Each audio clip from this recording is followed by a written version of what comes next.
A few months ago, a story got into the US political system. The story was that President Zelensky had used the money that they were getting to buy arms and stuff for the war to use to buy 2 yachts. So after all that excitement from the Monaco Grand Prix, it's time to chill out a little bit and come down to Imperia Marina and have a look at what's in. Hi guys, welcome back to the channel.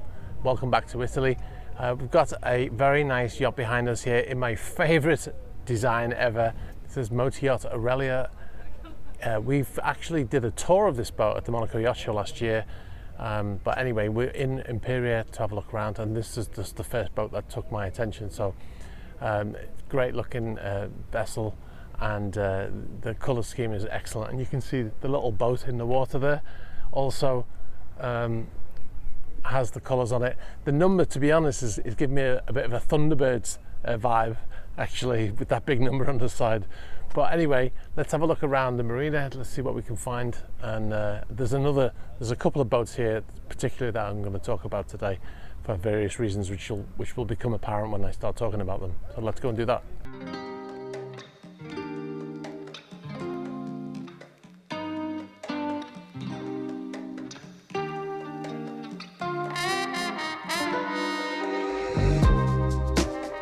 If you want to see a full interior tour, I'll put a link up in the corner because we've already done one. Well, we did it at the Monaco Yacht Show.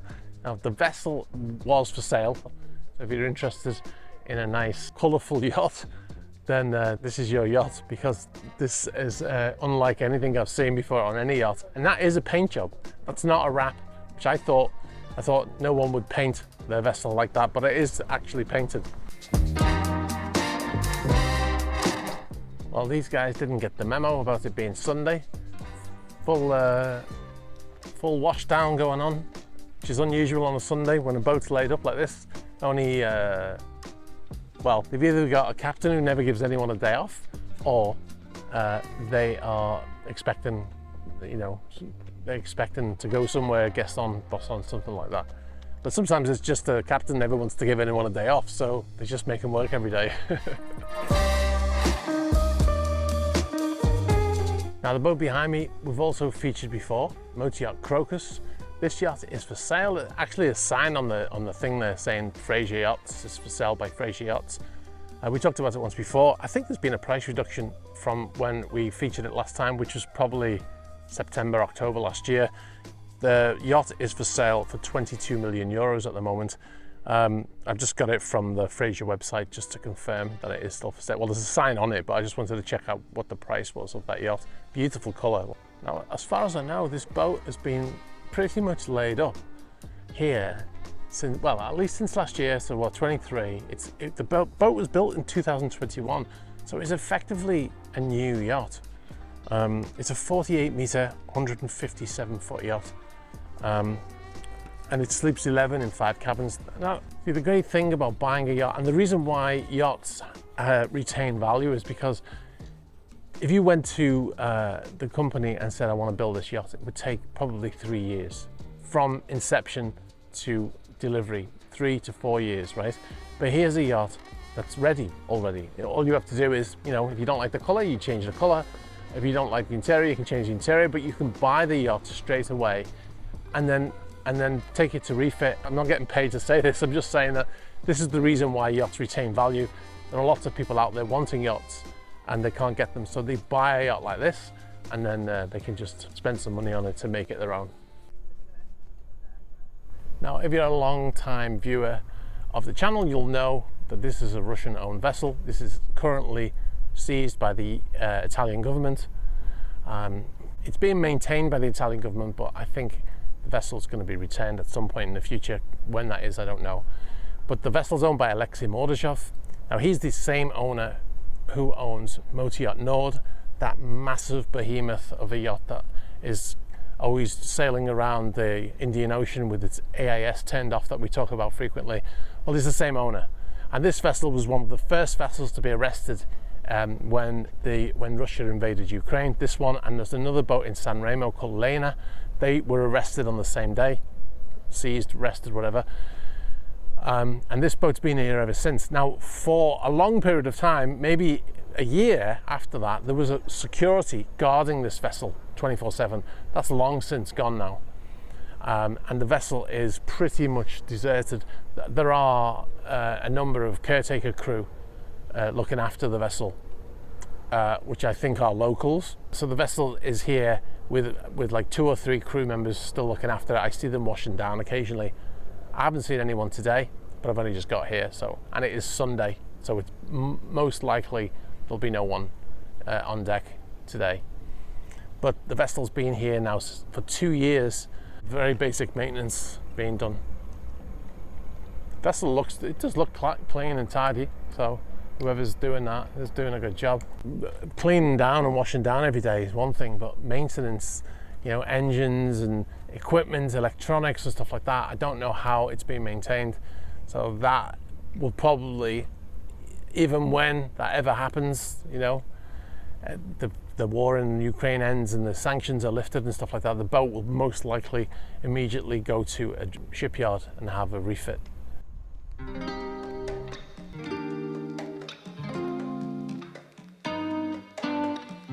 Here is the second boat of particular interest to me today, and we talked about this boat a lot in recent videos. If the name is not familiar to you, Motor Yacht, My Legacy. No, not ring a bell? Okay, so a few months ago, a story got into mainstream and some even into the US political system that President Zelensky of Ukraine had purchased 2 superyachts, right? And one of them was called My Legacy, and that's this boat here.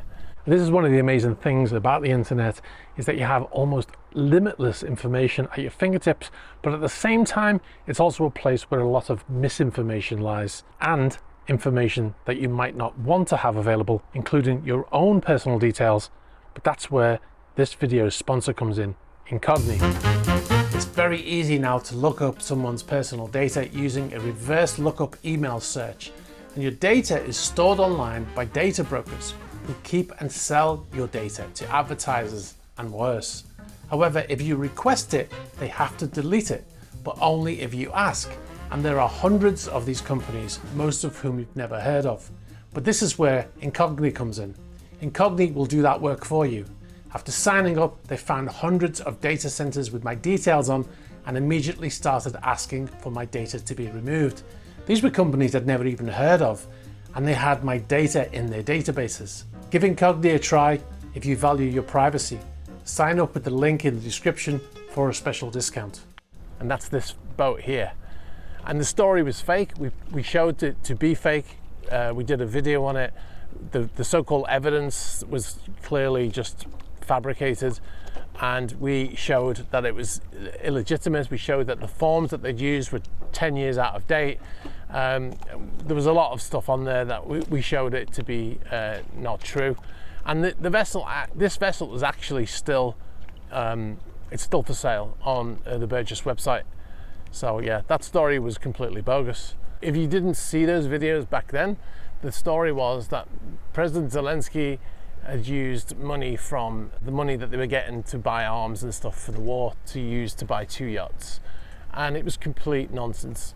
Obviously Russian misinformation being put out to try to make people think that they shouldn't give money to the cause of Ukraine fighting for their survival. The worrying part of the whole story was that it became a talking point for some politicians in the US and probably in other countries for a reason why they should not give money to Ukraine to help with the war effort. Now, the reality of that money that is given to Ukraine is that if they don't put a big stack of cash on a plane and fly it to Ukraine and go, there's your money, what they do is they buy weapons and ammunition and stuff like that in the US, and then they have the weapons and ammunition and machinery, tanks and Bradleys and stuff like that sent to Ukraine. So this idea that he bought a couple of yachts with the money he was given is bogus for so many reasons. They're not sending stacks of cash over there. It's saying like, we've allocated you this money, now you can purchase stuff. And actually it's being spent in the US. The latest round of money that was given, the 61 billion that's just been allocated to Ukraine by the US Congress recently, that's most of that money is in the form of a loan. They call it Lease Lend. Now, if you don't know, Lease Lend was something that was used during World War II with the British. The Americans supplied ships and arms, tanks, and all of that stuff to the British, ammunition and stuff like that. And it was all put on the tab. And without that, we would have most likely not survived World War II. And we spent 80 years paying that money back. And that same system is what's been devised for Ukraine. I believe it's owned by somebody from the UK, but I can't confirm who that is. But almost a year later from that ridiculous article, it's still for sale on the Burgess website. So, as is the other vessel that was for sale. I can't remember the name of the other vessel right now, but the last time we checked, at least maybe a month ago, it was still for sale. So.